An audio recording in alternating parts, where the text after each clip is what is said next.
Let me start again. Omer, ונוח לתשחורת מקבל כל האדם בשמחה. So, לראש, I'm not going to look at translation here in Sfaria. Let's just try translate it literally word for word. Be light to the head. What does that mean? ונוח לתשחורת, and be easy to the darkness. Shachor, from shachor, or blackness. מקבל כל האדם בשמחה, and greet everybody b'simcha. So the last phrase we understand, but the first two phrases need some sort of interpretation, and there are many interpretations which are given to them. One thing before we get to the first phrases, I want to mention is that we already had earlier in Pirkei Avos that Shammai says, "Having Makabos called them besaver upon him yofos." You should greet everybody, accept everybody with a shining countenance, with a smile.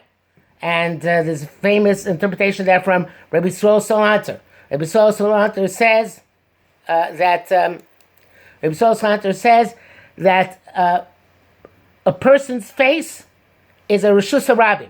A person's face is a public domain, meaning that everybody sees your face wherever you are. And therefore, since your face is a reshus harabim, it's a public domain, you always have to have your face arranged in a way which is going to be appropriate, proper, and pleasing, and even uplifting for other people. So that's how we explain Shammai's statement. Wherever you go, you're supposed to have a smile or shining face, which indicates that this is a good place to be, and the person who's seeing you feels good about seeing you. If you have a frown on your face, then if he feels bad, you feel bad, everybody feels bad. So the question is, what's the difference between Rabbi Yishmael saying here, having Makabos called them b'simcha, and being Makabel called them b'sever upon him yofos? Does everybody understand that question? Not if you understand it. Okay, so let's go back to the beginning of the mishnah now. Have a lerash. So there are many interpretations, like I said, but I want to give first. I'll give first interpretation which I thought of, which is that we have a concept called kalus rosh. Kalus rosh means lightheadedness. A person who doesn't think so much, who reacts to things emotionally very much, who is very, very frivolous, to use the fancy English word. Such a person is involved in kalus rosh. The Bali Musa say, literally, a person who is a kal rosh, his head is always moving in all directions to see what's going on here, what's going on there, and what's going on everywhere, because he's not focused. The opposite of that, which is somebody who's focused and concentrated and is involved in what they're doing fully, that's called koved rosh. A person who's serious, his head is heavy. He doesn't move his head. His head is focused on what he's doing. So there's kalus rosh and koved rosh. So we want the body to be readily following the head. In other words, the rest of the body should be light relative to the head. We want the head to conduct the body, and not the body to conduct the head. So you should not have kalus rosh. You should have a kalus in your goof. In other words, your body should be easily drawn. Your heart and your rest of your body should be easily drawn after your mind and after your intelligence. So that would be one interpretation of a kal lerash, right? And then does everybody understand that interpretation? Be easy to follow your head. You got that? Yes? Anybody? Nod if you think you got it. Ask me if you don't think you have it. Okay? We'll assume you got it. Then ונוח לתשחורת. So according to this interpretation, ונוח לתשחורת means if somebody gives you musar, they say, you know what, you've been doing the wrong thing. And this makes people have a phrase they use. I saw black in front of my eyes. In other words, when people feel that something is negative, something goes against them, something is attacking them, so it's like blackening them. So therefore he's saying, no, even though when somebody gives you a rebuke, they say you're doing something wrong, you might think that it's shachor, it's dark for you. No. Be noach letishchores. Be ready to accept any musar, which is, of course, constructive criticism. If people give you constructive criticism, you should always be willing to accept it. Okay, in other words, many people, whenever somebody accuses them something, even if they don't do it in an accusatory fashion, but they start telling them what they did wrong, so they get all defensive. And they say, no. The President of the United States, when people criticize him, he gets all defensive, our current president. So he usually does not admit mistakes. So therefore, a person is supposed to be ונוח לתשחורת, being ready to accept any type of rebuke as long as it is meaningful and sincere and significant. That's one interpretation of לראש ונוח לתשחורת. Another interpretation is is that similar to what he says here in the translation, is that you should be light. In other words, you should follow the person who's on top of you. Meaning, if you have a rosh, that we say in Rosh Hashanah, we should be l'rosh v'lo l'zanav. If you have a person who's on top of you, somebody who is your rosh, whether it's a teacher or a rebbe or a rabbi or your parents, you should make it easy to follow them. Okay, those are people above you. Noach l'tishchores, they say, people get old, they get their hair gets white, right? People are young, their hair is black, right? Noach l'tishchores means if you're dealing with a younger person, then you should still be easygoing with them. You should be noach them. Don't get upset at them. Don't deal with them harshly because it's going to backfire. So the kal l'rosh means it should be easy for you. Should make it easy to follow the head. That noach l'tishchores means you should be easygoing. You should not be harsh when you deal with people who are younger than yourself. Okay, you got that interpretation? Okay, so again, kal l'rosh is older or people of authority, and noach l'tishchores means younger people who are still black-haired and haven't yet become gray. So those are two interpretations, right? We learned my interpretation and this other interpretation, which is the standard interpretation. There are many other interpretations because, again, you cannot actually, there is no simple pshat in this mishnah, okay? But now I want to go into the last piece, and Heavy Makabel is called the Simcha, and then go back from there. So Simcha, we know, means that you are in a state in which you have a quest, a meaning for HaKadosh Baruch Hu. And we say in davening, Yismach Lev Mevakshe Hashem. The heart of those who seek HaKadosh Baruch Hu is happy. And I think some of you heard from me for sure that there's a question which is asked by many sources, which is, why does it say Yismach Le Mevakshe Hashem and not Motzei Hashem? The heart is happy of those who seek HaKadosh Baruch Hu, and not the heart is happy of those who find HaKadosh Baruch Hu. When are you happy? Are you happy when you're looking for your wallet? Or are you happy when you find your wallet? Of course you're happy when you find your wallet. So the answer is that, no, that's not the type of simcha we're talking about. The type of simcha we're talking about is the simcha of inner happiness, not relief that you found your wallet, but inner happiness. And inner happiness can only come about when a person has a purpose in life towards which they're striving, towards which they're working, and that purpose in life makes their life meaningful. And that's a bakasha, a quest, a journey somewhere. So Yishmael Vakshe Hashem means the true simcha a person has is when a person has happiness because they are involved in trying to be Ovid Hashem, in trying to learn, and in trying to be Mekadesh Shem Shamayim, and of course trying to have love and awe of HaKadosh Baruch Hu. That's true simcha. Okay. Now the word simcha also, I once came up with this idea, which is the word simcha can also be looked as a contraction of two words, the word sham and the word moach, their mind or their head. And what does that mean? So again, you might have heard this from me. It was the Baal Shem Tov who says, "B'makom shemachshavto shel ha'adam sham hu kol ha'adam." In a place where a person's thoughts are, that's where the entirety of a person is. In other words, if you're sitting at home but you're thinking about school, so then you're in school.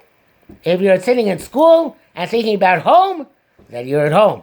In other words, it's not where your body is, it's where your mind is. That's where you really are. So a person can be in Chutz La'aretz and in body, and be in Eretz Yisrael in their machshava, in their thought frame. Okay?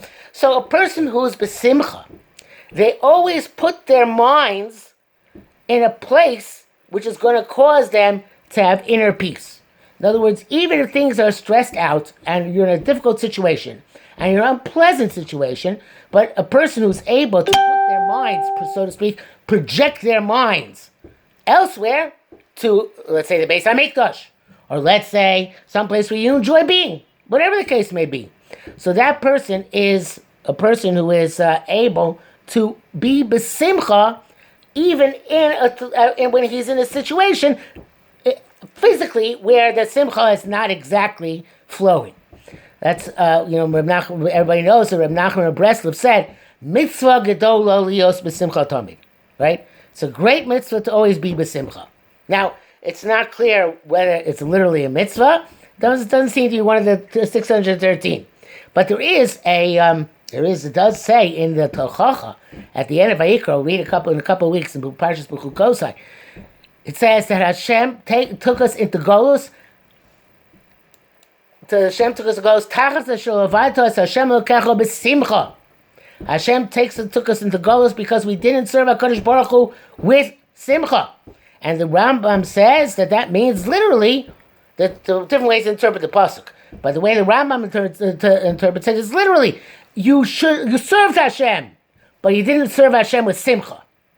And then there's there's a Gemara in the Dorim, which says that the reason why the Bnei Yisrael went into Golus is because even though they learned Torah, they didn't make the bracha on Torah first. Shelo birchu b'Torah tchila. So shelo birchu b'Torah tchila means that the bracha says, V'harev noas divrei saroscha b'finu. Make Torah sweet in our mouths. So to make sweet means that Torah gives us simcha. So if you don't make the bracha ahead of time, it shows that the Torah is not giving you the true simcha of a connection to Hashem, which the Torah is supposed to give you. So therefore, you can learn, but if you don't learn with simcha, it's not the same. You can do mitzvahs. The mitzvahs is not the same. With simcha, it's not the same. And that causes golus. Now, so having Makabel is called them besimcha means every person you deal with, you have to deal with in a way which is going to be meaningful in terms of both your relationship with Hashem and their relationship with Hashem. Now, Sefer Panim Yofos, which Shammai spoke about, is superficial, right? It means I have to make my face smile. I can smile, right now I can smile, and I can be thinking totally different things. I'm not engaged with you at all. I'm just smiling at you. Did you ever do that? Smile at somebody and really not pay attention to them? Surely you have, right? No? No? Okay, well, I've done it many times. You can smile at people and make a pleasant face and actually not be paying attention to them at all. So that, according to Shammai, having a Kabbalah called them a saver upon him Yafos, yeah, that's good enough. As long as you have a pleasant face and you look at them in a positive way, it doesn't matter what you're thinking. But according to Rabbi Yishmael, having a Kabbalah called them besimcha means that you have to get deeper into that relationship. In other words, you have to try and find out what is between you and me, and it could be even a very short relationship. But what can we do together? How can I act towards you? You act towards me in a way which is going to be part of Yismach Leiv Mevakshei Hashem. That it's part of our quest for our Kodesh Baruch Hu. So it's very similar to that which you say, have a law made me kol adam. Ever hear that statement? It's also Pirkei Avos somewhere. You should learn from everybody because it says, Bikom lamdai iskalti. I got intelligence from everybody who taught me, and because you can learn something from everybody. And that means that what does limud mean? It means that there's a lesson involved, which is part of that Yismach Le Mevakshei Hashem, which is part of that simcha. Okay? So that is, if you look towards everybody to learn a lesson, then you have the tremendous degree of simcha. Now, I want to tell you, Es chato'ai ani mazkir hayom. I'll tell you about my own sins, okay, in teaching. So one of the things that this coronavirus has taught me, which really I never noticed before, is that when I relate, there's an entire different relationship with many different students on different level now, even though I don't interact directly with them necessarily, than there is during the rest of the year. Why? Because when I come into a classroom on the first day, and you come to a classroom on the first day, every one of us has a role that we play and a specific category in which we boxed ourselves, perhaps since we've been in first grade or even kindergarten.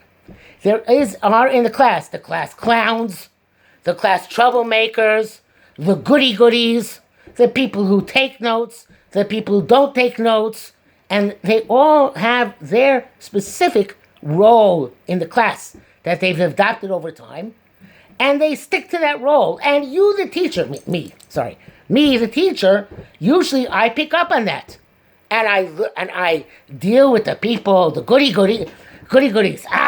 Gewaltig, that's great, and I deal with the troublemakers as I wish they were outside roaming the halls where they should be. So so that is what I've found in these interactions, is that they're people who the rest of the year, they didn't do anything, or minimal work, right? You know who you are. Then all of a sudden, they're doing a tremendous amount of work, and a tremendous quality of work. And vice versa, there are people the rest of the year, they didn't do much work, they did driven note takers constantly, back always trying to get exactly right, everything down, and now, so, mediocre. So that tells me an interesting thing. It tells me that the people, when they are not in that situation, where they're put into a place by their history in the classroom and by what's been going on till now in their education, and they have a one-on-one relationship with the teacher, even if it's by video, they can flourish in amazing ways. And you can bring things out of them which otherwise you wouldn't be able to bring out. Now, that is a tremendous rebuke for me. Why is it a rebuke for me? Because I, as a teacher, should be conscious of this, should have been conscious of this, and should have been trying to overcome any type of notion I have from the way that people function in the society of the classroom, and try to relate as people, as individuals. And that's really part of having the Kabbalah calls them בשמחה. That every person, you deal with them in a way which is best for their avodas Hashem and their kiddush Shem Shemayim. I want to take it a step further. I would say even that for a teacher, there's a tremendous danger of sinas chinam. It's not real sinas chinam. Of course, you don't hate the students. Chas v'shalom, you love the students. But if you don't look at their specific traits and how to get to them as individuals, then you're putting them in the box for no reason, just because that's the way it was presented. Girls, does all this make sense to you? Or am I just babbling on? Okay? Did you ever think this way before? Probably not, because you're not teachers. But this is a very important fundamental principle which I learned from this. And this goes back to the beginning of the Mishnah. The beginning of Mishnah said, it said, whichever way we learn it, whether we learn it's talking about follow your head, your intellect, and receive rebuke, it means when dealing with another person, don't go after the first impression. There's a book which is written, a famous secular book called Blink. It's all about how most people form their first impressions of another person in a blink of an eye, just by looking at them, and they retain that impression forever. At least until it's overcome by other experiences. And that bias which we get in the first moment is something which just sticks with us, right? And that is really going with my emotional impression of who you are, which is all I can get in the first blink of an eye. So a person has to be willing to open to assess that intellectually and critically, and make sure that it's correct and not wrong. And usually, first impressions are not necessarily correct. Okay.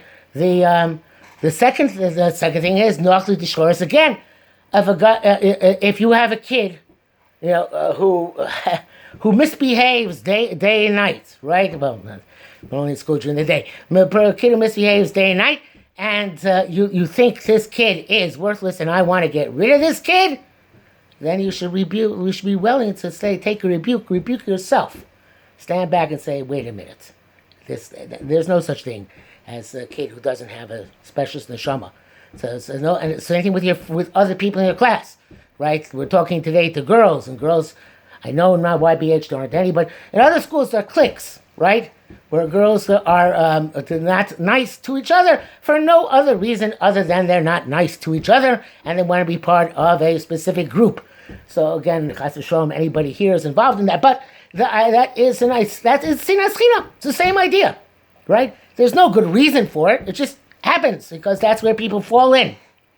So that is true just as much between people as it is between between friends and kids and peers as between the teacher and the students. So so you have to not go by your first impression, and that's lerash and ונוח לתשחורת. Let your head figure it out, not your first impression. If somebody walks into school looking like a schlump, so don't think of them as a schlump. Think of them as, okay, they're not, for some reason, they're not concerned with their appearance. If somebody is, and try and see what's behind that. If you have a friend who annoys you, so then you have to try and get behind, find out why they annoy you. Because normally, you know something? When we get annoyed by people, it's because of a shortcoming in us, not a shortcoming in them. It's something which is we see in that other person, which makes me feel something about myself, which makes me annoyed. Okay, that's not for today because we don't have time to get into it already. They're warning me here that I have less than 10 minutes left. So then the other interpretation, lerash means you should be easygoing to somebody who's in a position of authority. That is I would say, a good statement for you people to take, which is most teachers, including myself, most authority figures, including your parents, make mistakes. They make mistakes in how they relate. We make mistakes in how we relate to you. We make mistakes in how we deal with you. We make mistakes in how we interact with you positively and negatively. So you gotta cut us slack. That's what it's saying. lerash. Even though somebody in authority, whether it's a parent or a teacher, messes up, go easy on them. They mean well. So don't hold a grudge. Don't hold it against them. Especially because if you hold a grudge, it's going to be negative for your own personal development. So you have to find a way in which you're going to be able to relate that person positively in that person in a position of authority. Okay? And the other way, ונוח לתשחורת, means that, again, this is going back to me and other teachers and other authority figures, you have to be easygoing with people who are under you, with kids or with people who are your students, or people, even if you're a rabbi, your congregants, or if you're your boss, your employees. The way to get to them, Chazal say, divrei chachamim benachas nishmoim. The words of chachamim are heard with nachas. With nachas means with pleasantness. You won't get where you want to go if you lose your temper, if you get angry, even though, well, it's very easy to lose one's temper, and it's very easy to be angry. So therefore, it was saying ונוח לתשחורת means you should be easygoing with people underneath you. Don't treat them in a way which is tough and unyielding. Make sure to treat them in a way which is easygoing and appropriate and positive. You with me on this so far? Yes? Then now, when you get back to having makabel called in בשמחה, so that, again, this is a way in which a person can find the way to these ways, a person can find to relate to everybody who is in they come across. Makabel es kol adam. Makabel es kol adam b'simcha. Every person you can be able to makabel simcha, because every person has some way in which you're able, or should be able, or try at least, to relate to them in a meaningful way. And that, I think, is how to understand this mishnah. Are there any questions? We have about 5 minutes left. If you want to ask a question, you should unmute yourself. You can ask a question about anything. Nobody? Okay, so if there's nobody who has any questions, yeah, you have your hand up. This is a Mishnah of us we just learned. Yeah. No, this is all part of the Mishnah. Okay, the Mishnah Pirkei Avos, Mishnah Yud Beis, or different Mishnah, depending on which print you have. So if nobody has any other questions, so just very briefly, this week is Parashas Achrei Mos Kedoshim, and we have the mitzvah, the beginning of Kedoshim, to be kadosh, to be holy. And the question is what it means to be holy. There are many different interpretations of what it means to be holy. But my favorite interpretation is from Reb Shimon Shkop. And I don't have the time to get into it fully now, but just very briefly, Reb Shimon Shkop says, the pasuk says, Kedoshim tiyu ki kadosh ani. You're supposed to be holy like I am holy. Okay, because I am holy. And be holy in the same way that I'm holy. What does it mean that Hashem is holy? So the word kadesh, kuf dalet shin, that shorish, means to designate or devote something. Even if somebody is a bad person, sometimes the word kadesh or kadesha is used to speak about that person who's not a good person, because they're devoted to a negative purpose. But usually kadosh and kedusha means to be devoted to a positive purpose. So what is HaKadosh Baruch Hu devoted himself when he created the world to one purpose and one purpose only, which is to be kind and do good and benefit his creatures. He created the world to do chesed. Have you ever heard that before? HaKadosh Baruch Hu created the world because he wanted an object for his midah of chesed, to be able to influence and be able to impact. So that's why he created that he created the world as the outlet, so to speak, for his chesed. So too, if we're supposed to be kedoshim, we're supposed to devote ourselves as much as possible to benefiting other human beings. It works in concentric circles, obviously, from our family, out to our friends, out to our community, out to Am Yisrael, out to the world. But you're supposed to devote yourself to being meitiv, to doing good to other people. And Rosh Shimon says that means that any resource which you use for the sake of benefiting other people is kadosh. And any resource used not for the sake of benefiting other people is not kadosh. So you can eat, let's say, a hamburger, right?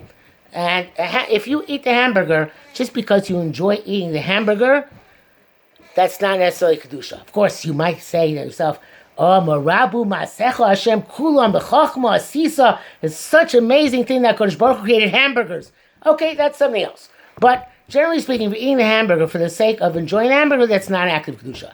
But if you say to yourself, you know what, if by my eating this hamburger, I'm going to be happier, going to be in a better mood, and then I'm going to be able to go out and help people better, I'm going to be a better adjusted person and be able to be meitiv to others better, so then eating the same hamburger becomes an act of kedusha.